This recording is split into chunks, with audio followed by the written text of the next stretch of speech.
இப்ப வந்து நாங்க ஒரு சிச்சுவேஷன் கொடுக்குறோம். சரி. அதுக்கு உங்களால எழுத முடியுமா? ஸ்பாட்ல எழுதணும் சிச்சுவேஷன் சார். Okay. நாங்க முத வரி வேணாலும் உங்களுக்கு கொடுத்துறோம். ஓ ஃபர்ஸ்ட் லைனே தெரியுங்க. பல்லவி ஃபர்ஸ்ட் லைனே கொடுத்துறோம். கொடுத்துறோம். ஓகே. தூத்துக்குடி கொத்த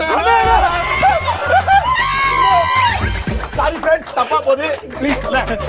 தம்பி அதுதான்ப்பா முதல் வரி. தூத்துக்குடி கொத்தனா சார் தமிழ் சினிமாவே புரட்டி போடுற ஒரு பாட்டு சார். வேற பாட்டு கொடுங்க. இல்ல இல்ல சிச்சுவேஷன் சொல்றாங்க.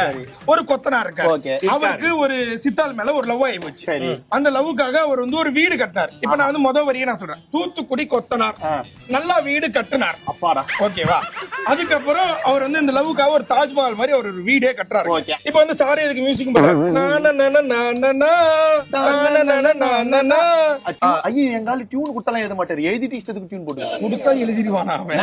என்ன நினைச்சிட்டு இருக்கீங்க சார்? யாரு கவிஞர் இல்ல கூட்டு வந்திருக்கீங்களா சார் கவிஞர்? என்னதான் சொன்னாரு. சரி ஓகே சாரி. நீங்க அதை நோட் பண்ணலையா ஃப்ரெண்ட்? இல்ல புக் வச்சு பாருங்க சார். என்ன என்னங்கண்ணே மணி 3 ஆயிடுச்சா? சரியா? எல்லாரும் தூங்குனதுக்கு அப்புறமேட்டு அந்த பிராக்டிஸ் எல்லாம் பண்ணிட்டு தான் எழுதுவாரு. பக்கத்துல பாம்பு என்ன மட்டும் நம்பு இப்படி போயிடலாம். பக்கத்துல பாம்பு ஆஹா என்ன மட்டும் நம்பு. முடிச்சிட்டாருங்க. பாம்பு நம்பு என்ன புதுசியா? தூத்துக்குடி கொத்தனாரு நல்ல வீடு நல்ல கட்டினாரு. வீடு கட்டினாரு. பக்கத்துல பாம்பு என்ன மட்டும் நம்பு. அது சொல்லு சார். அதுக்கப்புறம் நீங்க ஒரு தேர்ந்தெடுக்கப்பட்ட அப்படின்னு வரும் சார். அதுக்கப்புறம் நீங்க தேவதை. நீங்க ஒரு தேர்ந்தெடுக்கப்பட்ட தேவதை. அது எப்படி வச்சுக்கலாமா? தேவதை தேவதை தேவதை தேவதை தேவதை தேவதை. சார் சும்மா வருது. தேவதை ஒண்ணு தேடி வந்தேன். தேடி நீ வந்து கேட்காம என் அன்பை தந்தேன். எப்படி சார்? தம்பி நோட் அவர்கிட்ட கொடுத்துருங்க. அதுக்கப்புறம் வாங்கிடு.